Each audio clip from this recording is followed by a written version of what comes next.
Today we are continuing our season on voting and abstention by taking a look at what I call the vacuous facade of legislation. So in the last episode, we talked about a specific case of legislation and its impact on Germany and Europe, and potentially even the United States, where we get to the witch trials and some legislative decisions there. I don't know how far that all extends, but at least back into Germany, 500 years ago or so, and how legislation had all of these unintended consequences and didn't really bring the results that people were looking for. Well, in this episode, I'm going to extend that to something that's a little bit harder for us to see, a little bit more ambiguous, perhaps, because we're still kind of living in it. And we are going to look at more modern legislation. And specifically, I'm going to take a look at the history of race in the United States. This is something that most Americans seem to think is a positive case of legislation and war, right? You could take a look. There was slavery. Then there was the Civil War. We outlawed slavery, right? Made it an amendment. Well, most slavery anyway. And then, right, voila, things are better. Oh, well, okay, in the South, things weren't quite so good. And they were able to create their own laws, but after 100 years or so, we finally had civil rights movement and finally civil rights legislation, and that resolved everything for good. Right now, we don't really have any problems, and any problems that minorities bring up are fabricated or hyperbolized. So this episode takes a look at that narrative that, legislation really is the thing that we can thank for solving all of our problems. You see something similar with the discussion on Wilberforce, which we've touched on a little bit in our Benjamin Lay episode, as well as other episodes throughout my seasons. But this episode is really going to focus on the United States in particular. And we get into some more controversial things, like I discuss CRT a little bit, and why a theory like critical theory came about in the first place. And that's something that I find in a lot of these discussions just doesn't happen. You see it all over the place, and I recognized it, especially when I did my season on propaganda, right? So you think about critical race theory. Well, why did it come about? Like, what precipitated that? There's probably something there, even if you disagree with critical race theory. Like, why did it come about? What was the need that it was trying to meet? Or Iran. Why does Iran hate us? Is it just because they hate our freedom? Right? Why does our history of our understanding of Iran start conveniently in like November of 1979, and we don't know anything that happened before that, any of our wrongs, any of the things that we did to precipitate their actions towards us? Hamas. Well, October the 7th. Was that just one day Hamas said, you know what, I really hate Jewish people, I'm going to go kill them? Or did something precipitate that? And people don't like digging into those sorts of things because a simple narrative that is a narrative which is convenient for us is really nice to kind of just keep believing. Nuance is the enemy to self-deception. Nuance is the enemy to propaganda. And so nobody really wants to nuance these sorts of things. So in this episode, we start to look at something like critical race theory. And we don't really assess whether or not critical race theory is itself a good or true thing. But when you assess why did it come about, even if you recognize that you don't agree with critical race theory, you recognize that, they saw a problem that existed. And what is that problem? The problem is that legislation doesn't really do what people think it does. Voting for your candidate to change that law, it's probably not going to do what you think it does. So what we end up finding, whether we look at Wilberforce or whether we look at slavery and racism in the United States, is that oftentimes legislation that gets passed ends up getting passed only if it's going to have no or very little negative impact on the people legislating it, or it has a beneficial side effect for those legislating it. So let's just take some random example here. Let's say that higher taxes are the government is going to create legislation which makes a higher tax rate for the rich. That will only get passed if it doesn't have a negative impact on the people legislating it. So my guess would be if a high tax rate on the rich ever came out, the people who have power, the biggest lobbyists, the biggest people in governments who have power, that they would create in that legislation some sort of loophole that was going to make them invulnerable to that, to that big tax. They're not going to pass it if they can't avoid it, right? Or maybe they do pass it, right? Going to our second point, maybe they do pass that legislation, which makes a higher tax rate for the rich, but that's only because there's some other vested interest they have. They might be like, oh man, there's a whole lot of civil unrest. If I don't start paying my taxes, then then the people are going to be really upset, and I'm going to be in trouble.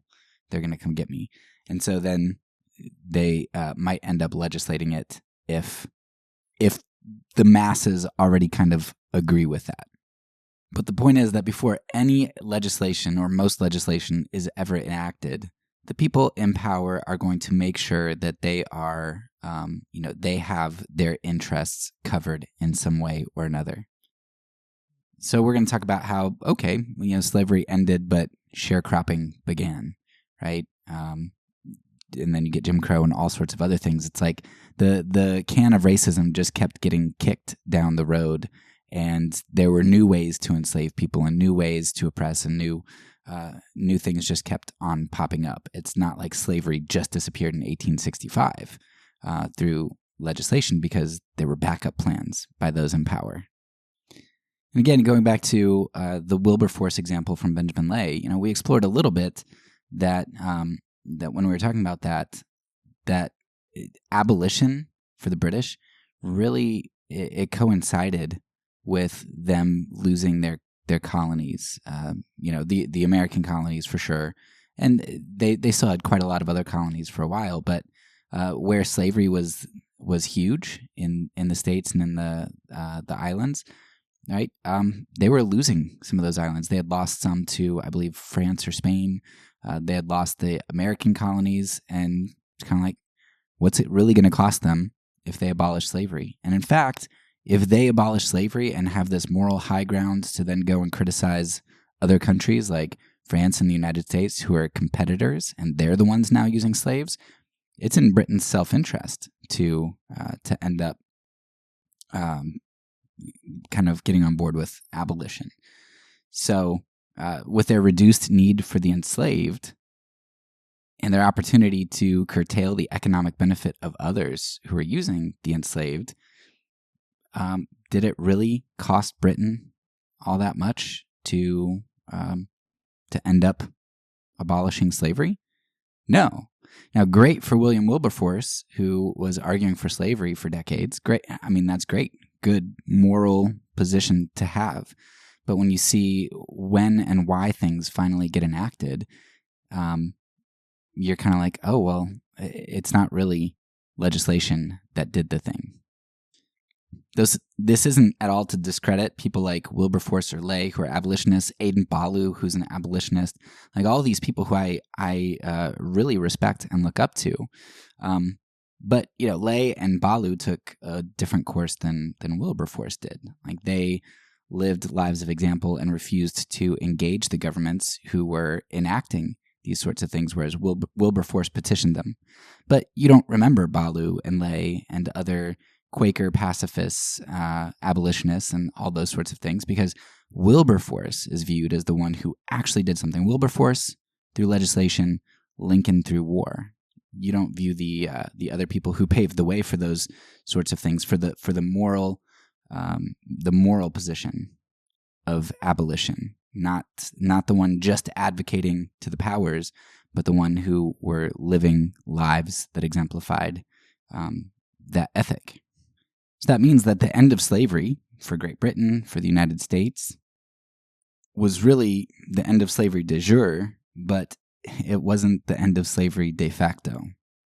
There was some real impact that it had in the world, but as you can see with Britain's colonial mindset in India all the way up through their treatment and starvation of India in the mid-1900s. De jure is often far less meaningful than de facto. What Lay did, and a part of what Wilberforce did, which was far more meaningful, was to capture the hearts of the people, to boycott sugar, to show that the enslaved are humans, to work towards changing hearts. And de jure legislation is meaningless without de facto actions which stem from changed hearts. Anyway, I don't want to jump too far ahead. So in this episode, I want you to listen out for how legislation masks injustice by coddling the complacency of people into thinking that through a law, injustice was defeated, when in reality, injustice simply morphed into another form. I also want you to keep Benjamin Lay in the back of your mind. Go and listen to that episode if you haven't already. Many people are going to argue that without legislation or without wars like the American Civil War, that I'm calling people to be passive, and I want you to see that this is absolutely not true. If you think back to the food pantry and the voting example, I mean, what really kind of encourages people to be more passive? When we think that voting is really important, and I'm going to do that, every 4 years, maybe you do it other times for like senators and things. Maybe do it like every 2 years or something, and you vote, and you think that that's really important. But when you have volunteers for the food pantry who are called for, you're like, somebody else will do it. It's not that big of a deal. It's just handing out food for a couple hours. And you refuse to go and physically, tangibly help people and actually come in contact and build relationships with people. What mindset? This top-down mindset of legislation, or the bottom-up mindset of actually like going out in the community and doing things? Which one is going to create more passivity in somebody? Letting the politicians handle the needs, or you actually going out and handling the needs? Now, sure, a politician might be able to, if they're able to influence legislation. Maybe they can impact millions of people all at once. And maybe you can only impact maybe even one or two, right? Maybe you only have one or two meaningful conversations at the food pantry. But what's deeper, what's more lasting, what's more probable to be impactful? And what would happen if you inspire your friends to go to the food pantry with you? And now there are two meaningful conversations. And your friend inspires one of his friends, right? It's something that people don't recognize. It's, again, the get-rich-quick, the lose-weight-fast schemes that people want, the legislation. It's not this self-sacrifice and personal cost that people want.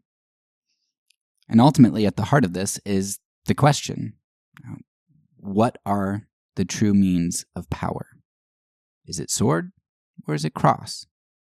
Is it a daily dying to self, a daily life of sacrifice, a daily life of refusal to compromise with evil, even the lesser evil? And those are questions that you have to ask, and hopefully you'll be asking yourselves as you listen through this episode.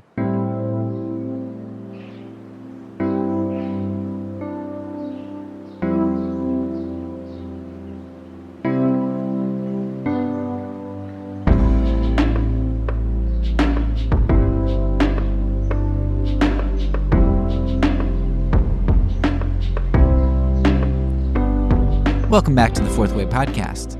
Today we are going to finish up our series on means and ends.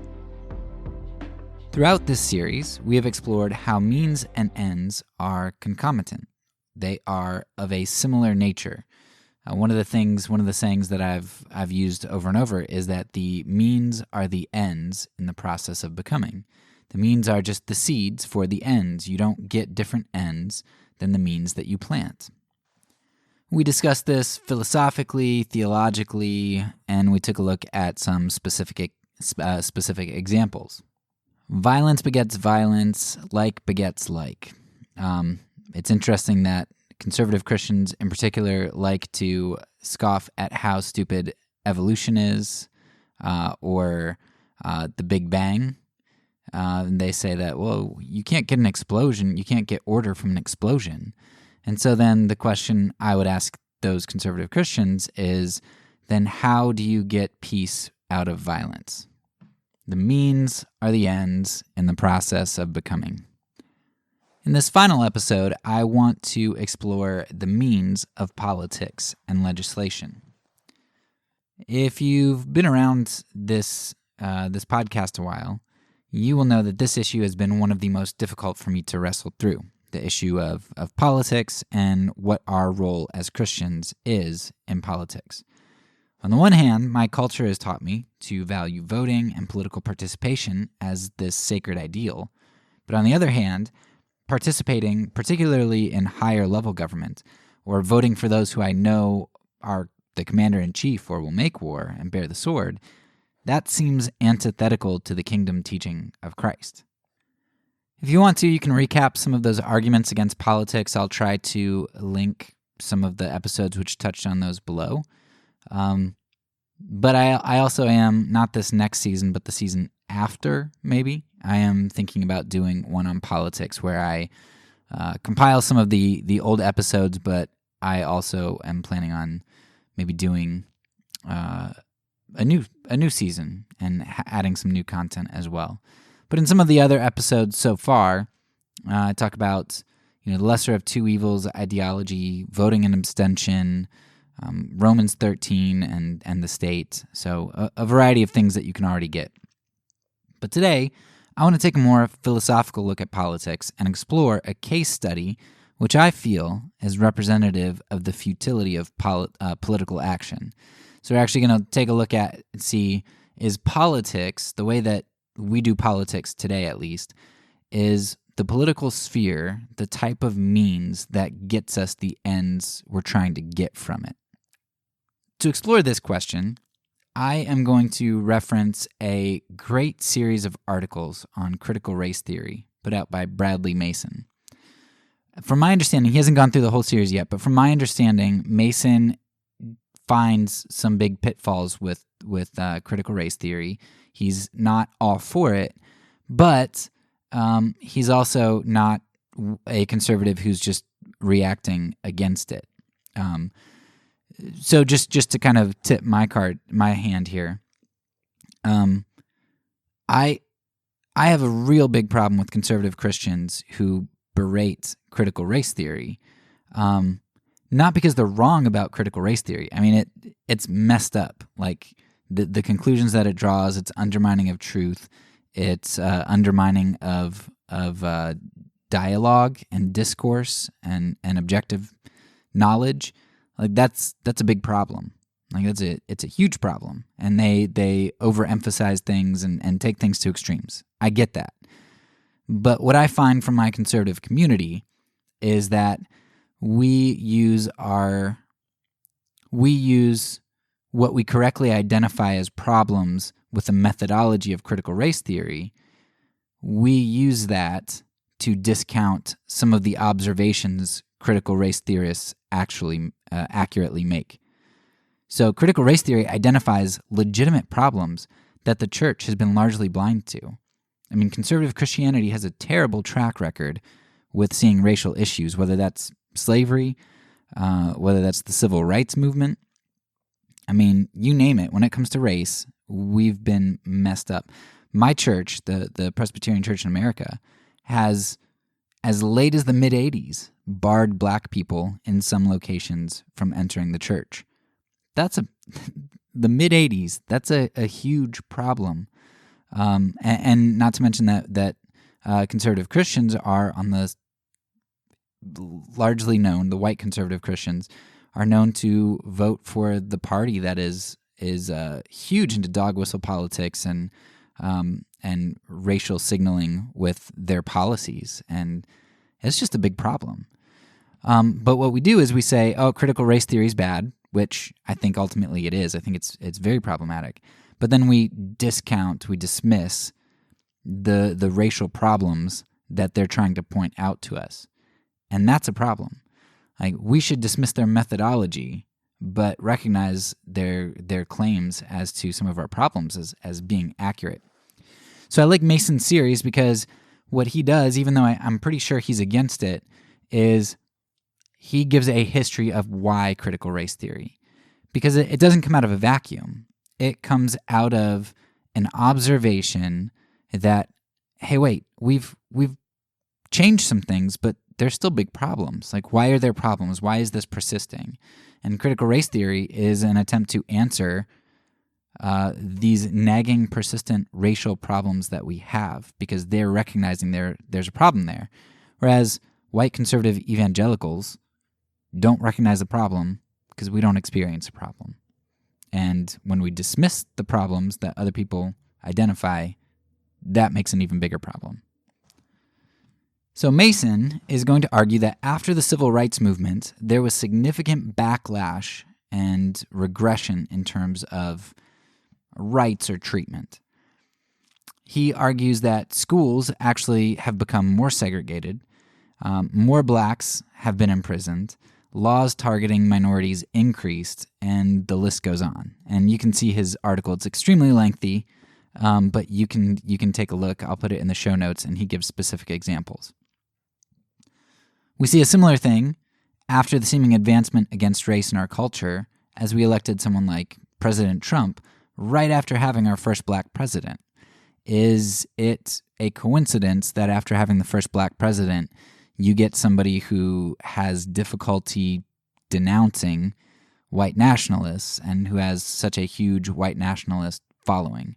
Not saying President Trump is a white nationalist, but he's drawing a lot of support from those types of people, and they're very excited about him. Why is that?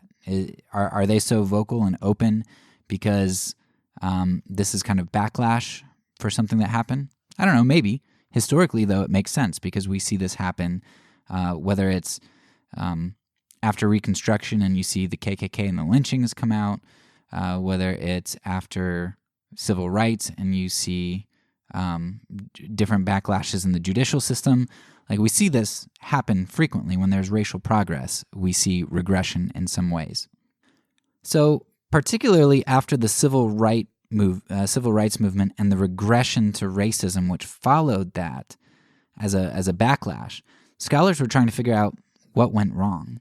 And CRT, which had been in the works because CRT is just a form of theory or critical theory, and so CRT came out a little bit after this. It was in addition to critical theory, which I'm sure you can argue that it had its roots, and it was really, we could argue when it sprung up and where it was birthed.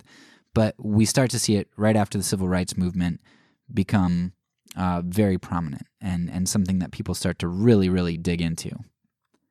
So we could talk about the topic of CRT. It's fascinating, and I will put some resources below if you want to rabbit trail on that kind of stuff. Some resources that are more sympathetic to it in terms of at least its observations, but as well as some that critique it pretty good.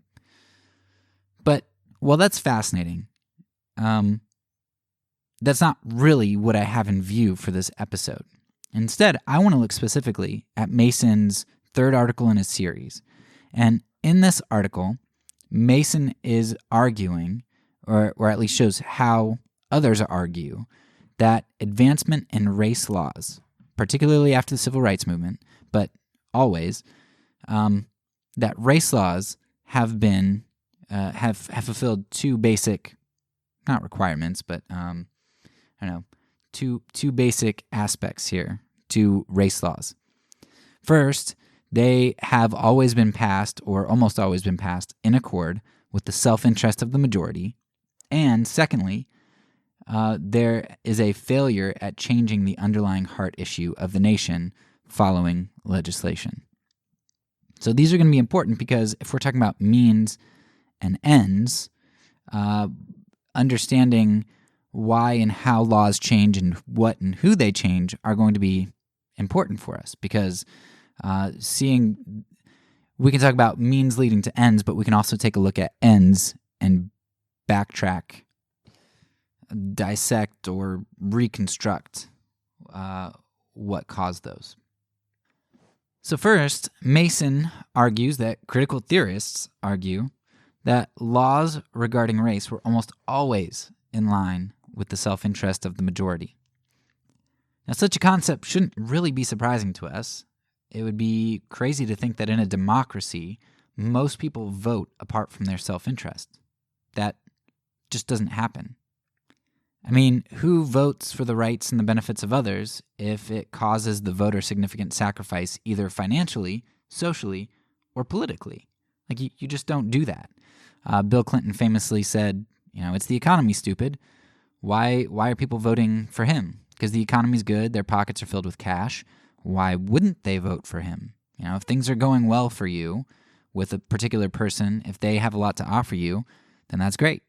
We as Christians do that all the time. Abortion is something where we supposedly have an interest in another, but the other reasons that we vote for the Republican Party that are put forward most of the time is religious freedom, which I'm not saying is a bad thing, but we want to keep our religious freedom more than we want to help the poor. Right there, we've got a lot of self-interest wrapped up into our parties, whether we want to admit it or not. If you had listened to the episode back in our consequentialism series, the episode on race, you'll remember a story I told about somebody who kind of confronted us about something we posted on Facebook or something. And this individual was talking about how, okay, President Trump might be abrasive, but look how good the economy's doing. So our conservative Christians are not only not beyond that kind of thinking, but even the most godly conservative Christians I know think exactly that way. It's self-interest. Financial interest is huge too. They don't try to allay my moral fears about Trump with any justice that he's accomplished, but instead they tell me about my Christian freedom and liberty, my right to bear arms, my wallet being filled, right? My security. My security is what's important. And we kind of mask that greed behind the wall of abortion. Not that abortion is a good thing. I did a whole series on that, and I'm more pro-life than most pro-lifers. But that's, in my opinion, it's a mask for real justice, because we fail to do the things that would decrease abortions, and we fail to invest our time and resources in adoptions and really helping out with the area of abortion. I just think it's a facade that we like to put up there. We think we're so righteous because we wouldn't kill babies, but we might not do negative evil, but we don't do positive good. Anyway, put that soapbox aside for a moment. So my group's determination of who a good candidate is, you ask these questions. Will they take money from me? Or will they put more money into my pocket and keep it out of the undeserving poor's hands? That's important too. Will they give my religion special status by seeking to keep the 10 Commandments up and making our entry into schools easier? Will they protect my religious freedoms? Of course, the one justice issue that is a very big one for us is abortion. But, like I said, that's not all it's cracked up to be. If you want to go back and listen to those episodes, you can go back at the end of the season on abortion and hear why I don't think it's all that a lot of people say it is. So the point in all of that is that our politics, even conservative Christian politics, is often heavily infused with self-interest. So let's go back to Mason's article. In it, he identifies a variety of ways in which seemingly progressive racial legislation was only implemented and maintained if it aligned with the majority's self-interest. Take Exhibit A, Brown versus the Board of Education and School Desegregation. Why, so many years after the 14th Amendment passed, was school segregation finally being passed? Why then? Why wasn't it passed immediately with the 14th Amendment, since the two seemed to logically connect with each other? Here's a quote from the article. In the case of Brown, Bell cites as examples of compelling white interest the need for the United States to build credibility in the eyes of third world peoples in its struggle against communism, the pressure for equal treatment of returning black veterans from participation in 2 world wars and the recently paused Korean War, and the middle and upper class whites' need for the South to finally transition from a rural plantation society to the Sun Belt with all its potential and profit. There is, in fact, a preponderance of evidence now in support of the first reason suggested by Bell, the struggle with communist USSR. End quote. So, and it doesn't seem all that ironic that the first presidential prayer breakfast was in 1953, and God being placed in the pledge was 1954, and God being printed on money, 1956. And all of those occurred at the same time as the Brown case. The U.S. had a huge, huge interest in pitting itself against communism, atheist, godless communism, and us going back to our roots and our Christian heritage and distinguishing ourselves from those evil communists. And it's in the same period, 1950 to 54, that McCarthyism ran rampant. So you think about this, we're pitting ourselves against communists, their ideology, their human rights violations, which were horrendous, and we're trying to place ourselves in opposition to that. So it was in our interest to show the world that we were different and we weren't also responsible for huge civil rights violations. So it was in our interest, right? Thinking about the South and industrializing them, moving them and incorporating them from being a rural plantation society to one that's kind of more up to date and is going to do better for us as a country in terms of economics, pitting ourselves against the USSR, all these things.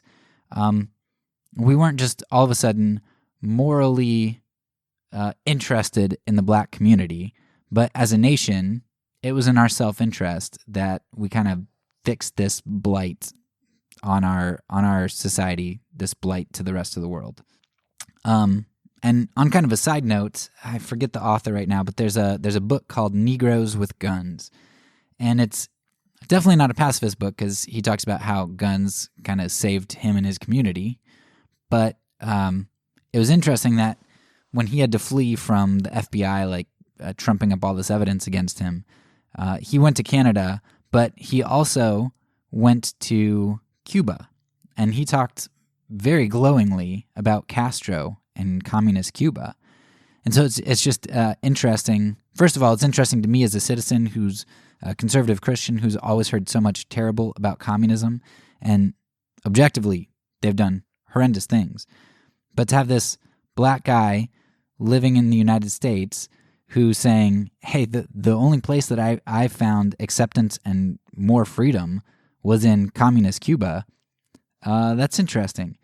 And as the U.S., we couldn't really have that. We couldn't have a large percentage of our population who'd rather live in communist Cuba than, the good, free United States of America, godly Christian nation. So beyond Brown versus the Board of Education, there were also Jim Crow laws.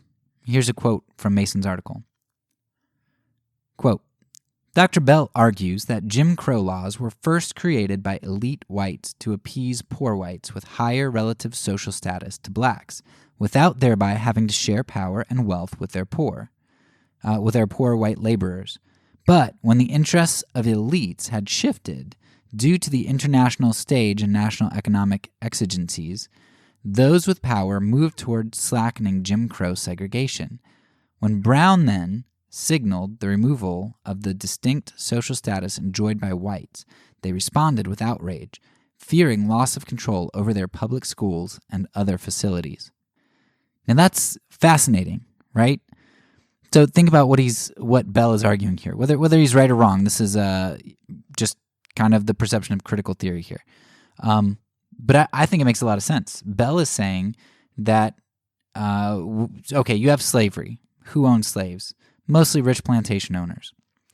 Well, those plantation owners, after slavery, have to get along, and so we have sharecropper farming, which is essentially continued slavery of black people.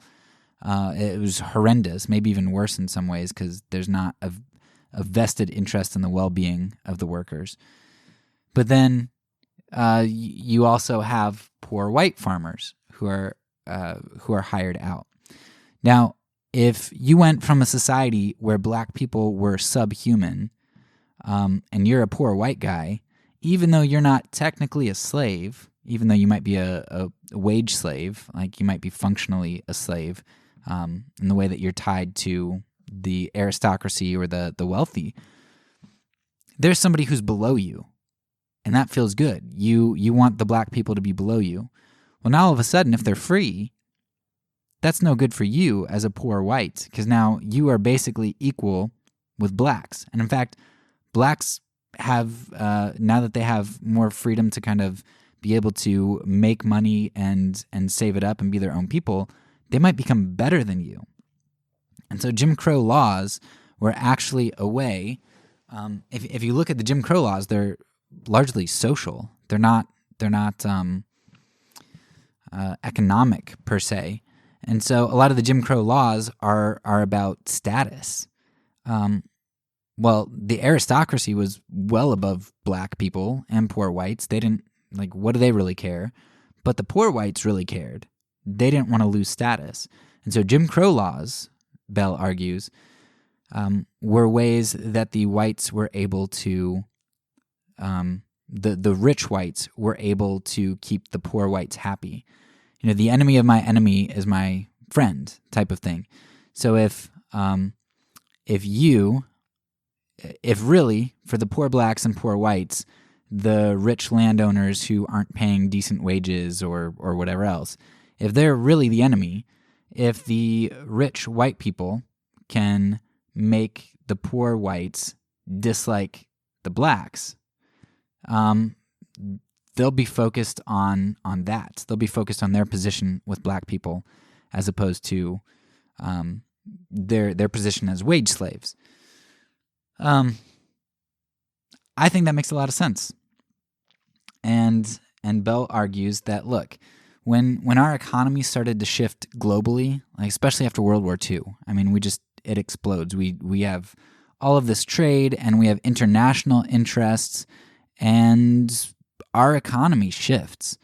At that point, if we're not rural plantation anymore and we're becoming more industrial and global, then the wealthy white ties to appeasing their poor white population isn't really as strong. So they could let go of Jim Crow. They didn't have to keep enforcing that. They didn't have to keep fighting that.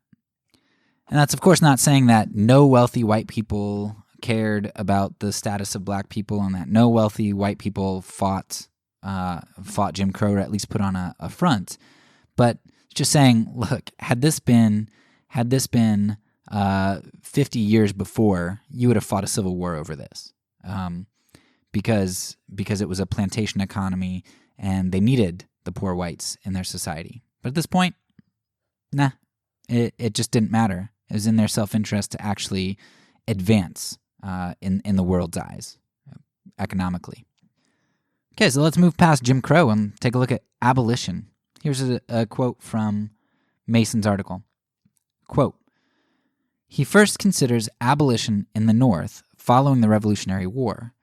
Though idealistic abolitionist propaganda abounded, what ultimately turned the tide, according to Bell, was the superior economic advantage of wage labor, given the nature of Northern industry and the interest of voting white laborers who did not desire to compete with slave labor. Even the emancipation plans themselves," Bell notes, "effectively required the slaves to work off their own purchase value through gradual release and then left them without any rights of citizenship following their emancipation." Second, Bell considers the Emancipation Proclamation during the Civil War. Again, as is well known, the proclamation only freed slaves in the South with the clear intention to serve Northern war interests, not primarily black interests. Third, Bell considers the post-Civil War amendments, viz. the 13th through 15th Amendments, only to conclude, within a decade, it became apparent that the 13th Amendment abolishing slavery was obsolete. Southern planters could achieve the same benefits with less burden through the sharecropping system and simple violence. The 15th Amendment, politically obsolete at its birth, was not effectively enforced for almost a century. The 14th Amendment, unpassable as a specific protection for black rights, was enacted finally as a general guarantee of life, liberty, and property of all persons. Corporations, following a period of ambivalence, were deemed persons under the 14th Amendment, and for several generations received far more protection than by the courts than did blacks. Indeed, blacks became victims of judicial interpretations of the 14th Amendment and legislation based on it so narrow as to render the promised protection meaningless in virtually all situations. So Bell basically looks at three aspects of emancipation. Very early emancipation. So in the Revolutionary War, after that, there was a lot of abolitionist propaganda. But really, in the North, what was their interest is that they weren't plantation style like the South was. And they actually needed wage laborers. They needed different type of labor. And white laborers actually didn't want to compete with slave labor because you can't compete with it. How do you compete with slave labor? And so if in the North you had all these slaves and the slaves were able to do this job, then a lot of white people would be out of work. Whereas for plantations and farming, especially before things like the cotton gin and other sorts of things, I mean, you could basically have everybody farming. If you had slaves farming, you still could have lots of land where poor whites would try to be farming, not just for subsistence, but to be able to sell. With the Emancipation Proclamation, that was in the self-interest of the Union because it didn't free all slaves. It didn't do that. What it did free was slaves in southern states, which gave them incentive to rebel. They wanted revolts and they wanted internal turmoil so that would make the war easier. Finally, Bell just argues that sharecropping replaced slavery, so the 13th Amendment was, not unimportant, but he was just saying that, look, it didn't really matter that there weren't slaves because they had functional slaves anyway. And the 15th Amendment, we didn't actually enforce. And the 14th Amendment, we didn't really enforce either. So, Bell's argument, which Mason lays out, is just that you don't find legislative change where you don't find self-interest, or significant self-interest at least. Maybe not only self-interest. Mason addresses a variety of other convergences of interest in his article, such as we see in Reconstruction, the Constitution, etc. But they all point to the same idea, that racial progress is only ever gained and sustained when there's an overlap of interests with those in power. Mason quotes Bell's conclusion as follows, quote, "The judicial relief sought is to curb conduct or policies clearly harmful to blacks, but relief is more likely to be forthcoming if the complained of activities are also damaging and embarrassing to the country's stated ideals, solidly embraced in the concept of equal protection, free speech, and due process. The relief actually granted tends primarily to improve the country's democratic image, and only secondarily or collaterally to repair the harm which initially prompted the litigation. And subsequent non-racial decisions relying on the initial civil rights precedent often bring greater substantive benefit to the community at large than was obtained by blacks." So, summary, you tend to get legislation when it's in somebody's self-interest. It primarily is done when it improves the country's democratic image and only secondarily helps the citizens it says it's helping. And finally, oftentimes, this legislation ends up helping other people more than it does the community. So, for instance, with the 14th Amendment, the fact that you have corporations as persons, that helps capitalism. That helps the big businesses or a lot more than it helped black people, because we didn't actually apply it to blacks. We applied it to businesses. So anyway, that's Bell's basic argument there. Okay, so Mason's first overarching idea is that we only see transformation in laws when there is self-interest involved. Now, maybe you think that's great, right? So who cares how legislation is brought about if it's a just decision, if there's a just law that's created, even if it's out of self-interest, so be it. Justice is justice. The problem is, here with Mason's second observation, that when laws change, it doesn't mean hearts change. And in fact, hearts often don't change. So, whatever problems were there don't really go away. Now, we can all agree that it's great slavery is illegal, but what Mason argues that critical race theory says is that great that it's illegal, but it wouldn't have needed to be illegal anyway because it was phasing out. Like, it was something that wasn't going to be feasible any longer. The only reason that they got rid of it isn't because their hearts changed and they decided to do justice. It's because they could no longer really exploit that injustice anymore. And so if you put this veneer of legislation on it and you slap it and you implement a law that makes it look like you're really good, then all of a sudden you're like, hey, we're pretty good. Look at us, guys. Look at us, worlds. Give us a pat on the back. We've changed. We've progressed. We're great. But that thing in your heart that caused you to be okay with enslaving people to put money in your pockets is still there. You didn't really change your society. You just changed the veneer. You changed the facade. And that's why the Kerner Commission, which I referenced in the last episode, is so fascinating to me, because you have in 1968, I believe it is, this commission who identifies these deep roots of racial tensions and problems.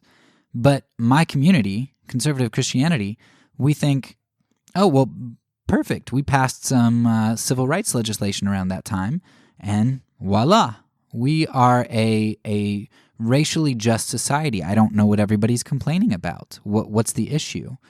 And what we really do is we suppress the wickedness that made those laws come about in the first place. That said, hey, we should treat people this way. It's because our hearts don't treat people that way, and so we just slap laws on them and figure out new ways to mess with people, whether that's through dog whistle politics and law and order or busing or whatever else. Atwater's famous quote talking about how politics has changed and uses coded language. But it's a big problem that laws are out of self-interest and don't change hearts, because and that problem is twofold. First of all, it doesn't fix the problem, and second of all, it exacerbates the problem because it blinds us to the issue. It blinds us to the problem because we think that we're so advanced and so progressive and we are so good now because of this law that we created. And that hardens us. I see it in my community all the time. There's no systemic racism. I don't know what black people are complaining about. I'm not racist. And it's just ridiculous that we think because we don't see things overtly, some law makes these explicit, horrible, overt actions wrong, that we're fixed. One of the images that I think specifically of is I think there's, if you Google like Oprah Forsyth County, right? There's this county in Georgia, up North Georgia here, and there's a video from, I think it's like 1987. It's one of Oprah's first seasons, and she goes to Forsyth County. Now, Forsyth County in like 1915, something around there, 1919, they drove out their black population, like all of them, every single one of them, and they just took their land. They drove them out because apparently one of them supposedly, which may or may not have like raped and killed a girl. I don't know. But for that, they were so angry they drove out the whole community, the whole black community. And so you see this video in 1987 where Oprah comes and she asks about the lack of the black population and how they drove them out and all that. And you see pretty big, I mean, I think Forsyth County it's not this huge city, or it wasn't. And you just see hundreds, at least, maybe thousands, of people protesting and yelling terrible things, having terrible signs, and just being so explicitly racist, not wanting black people to come into their community. And I think I was born in 1985. I'm 35 years old right now. If I can see in this video 10-year-olds in 1987 who are yelling terrible things and who have so much hate in their faces that they've learned from their community. You know, they're under 50 right now. A lot of those people who were there are under 50, and they're the age of people starting to go into politics now, right? There are school boards. They're on, they're in the House of Representatives. They're in the Senate. Like, people that age that had such violence and hate in their hearts. And when I see that image and I think, do we really believe that because some laws were passed, or because we don't see that anymore? You're telling me that those 10-year-olds, all of them, just weeded that out of their hearts, and they don't feel that way, whether subconsciously or consciously, about minorities. And it's just, you can't watch videos of that and say that laws have fixed things. So there's a lot below the surface that laws have not fixed. We have not addressed the issue. We are constantly uncovering more areas where racism prevails, whether it's in the law and order policies which target minorities, the justice inequity, policing inequity, dog whistle policy. It doesn't matter. We continue to uncover it, though my community denies that. Now, as far as laws changing hearts, my conservative Christian community will give lip service to this. They'll say that, well, of course, the law doesn't change hearts. But they betray their true beliefs in two ways. First, they pursue legislation ferociously. I mean, if I don't vote, that's akin to treason. Because the way that we change society is through politics, and I have to vote. We put our faith in legislation. Like, we want legislation because legislation is power. We think that the way that you change things is through legislation. Like, we put our hope in it, right? This is the most important election ever. And 4 years from now, we're going to have the next most important election ever. And 4 years before, we had the most important election ever. Every election is the most important election ever because we have to mandate things. Somehow keeping God in the Pledge of Allegiance makes us a good society, or makes us a better one than we'd have without it. We're infatuated with pretense and facades, kind of like some people in the Bible, one group. So we're willing to compromise all sorts of morals if we can vote for someone who might legislate against something like abortion, or for religious freedom, or really using those things to vote for the guy who we think will be best for our pocketbook. So my community's pursuit of legislation, often with the fervor that they pursue it betrays the true belief about the importance of legislation. We really do think that that's where power and change lie for some reason. And secondly, when I talk to many of my conservative friends about race, their evidence that race isn't a big deal anymore is, guess, legislation. Legislation is the evidence that racism isn't much of a problem anymore, other than in some minor individual circumstances. in the episode called Facing Another Virus, it's like episode 38 or something, I recounted the story of an individual I highly respect, but who tried to tell me that I shouldn't worry about race issues because things were so much better than they used to be. This person remembered going through the 60s, and since legislation had been passed since then, there's not really anything to complain about. I can't tell you how many times I've heard civil rights legislation, the overturning of Jim Crow, or the abolition of slavery pointed out as evidence of a transformed society. So it seems to me that there's duplicity in the way that we treat legislation. My group says it doesn't change the heart, yet we reference it as indicative of a changed heart, and then we pursue it in order to change hearts and society.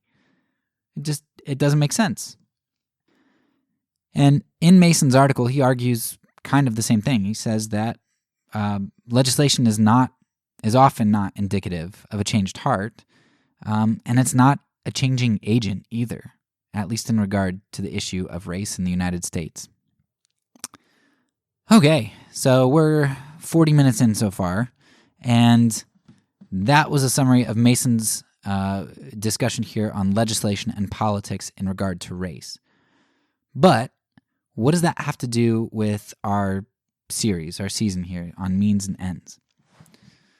I think Mason's article highlights well that which many who adhere to Christian nonviolence claim. Politics and legislation are not meaningful means which are to be wielded by kingdom Christians. While some policies are good and are reflections of good concepts, so-called good legislation is often meaningless and or harmful as self-interest is almost always, if not always, involved. Take a law which nearly everyone thinks represents good or good morality, like don't murder. While this is a good law to have, it is one which is in the interest of most of us, or pretty much all of us. It's a law that is relatively meaningless because most people would adhere to this principle anyway. In societies where there aren't laws against murder, many don't murder because there's mutual respect, self-interest, and a natural fear of retribution. They might go murder somebody from the next tribe over, but they're not going to be murdering each other so much because there will be natural consequences and retribution. So laws which stem from a society's heart, like don't murder, are relatively unnecessary because they'd be adhered to by most anyway. While laws which are forced and imposed don't end up changing the heart, and honestly, most of the time they can, or maybe some of the time they can end up hardening it if it's a law that's in opposition to what a majority want. And I think maybe Jim Crow is one of the places that you can see that, where you have the powerful minority who is okay with relinquishing that for economic interest, but the majority, the poor whites, don't want to. So I think there are a couple implications for nonviolent Christians. The first implication is recognizing that politics and legislation don't work as promised. Pursuing legislation and politics as a means for societal change doesn't work. Especially in our society, they become gods. They're pursued and sacrificed to and coddled. They are false gods. But probably the biggest reason that nonviolent Christians often have problems with politics and legislation is because these means don't comport with Christ's means. Christ's teachings are all about the means of the heart: personal change, self-reflection, and enemy love. Legislation, on the other hand, is about domineering through majority rule, enforcement by the sword, etc. Christ's way changes hearts, which then changes society, while politics only either represents what is already in the hearts of its people and doesn't need broad enforcement, or it forcefully imposes laws which are facades that don't change society. The means of Christ are concomitant with the ends. A heart which bows itself to the lordship of Jesus will produce a heart transformed. Likewise, the means of politics and legislation are concomitant with their ends. A law established and maintained by violence or the threat of violence beats one into submission. Under Christ, hearts are formed and the actions spring from them. But under the law, actions are conformed only so long as violence is applied, or the threat of violence. One of these means creates a humble servant which influences others, and the other means produces a people who are resentful, cling to power, view opposition as threat, and can't wait for rebellion. Now, we might not see that overtly today. We might not see racism overtly, at least through the eyes of our white community. But we subvert these laws, the heart of these laws, all the time in the way that we've structured our society, the way that we segregate church functionally. I mean, in so many ways, our hearts are not different, and we subvert the true intention of the law. So when Jesus says, hey, look, you say you don't murder, you say you don't commit adultery, but you lust and you have anger, you've broken the law. The law didn't do anything for you, right? You need a heart change. The same thing's true here. Laws are nice ideas if our hearts are in line with them. But if our hearts aren't in line with them, they're terrible masks. Now, I don't want to be heard as saying that doing something in the world is not important. Because what I am saying is that the gospel is the means for true change and true morality and true community. But what a lot of people will hear me say when I say that is that, oh, so you step out of the political sphere and you just preach the gospel? Well, you're not really doing anybody any good. Doesn't James talk about that? You know, if you say, hey, I'll pray for you, you know, go on your way, but you don't give somebody who's in need of bread, that's not really faith. That's faith without works, and faith without works is nothing.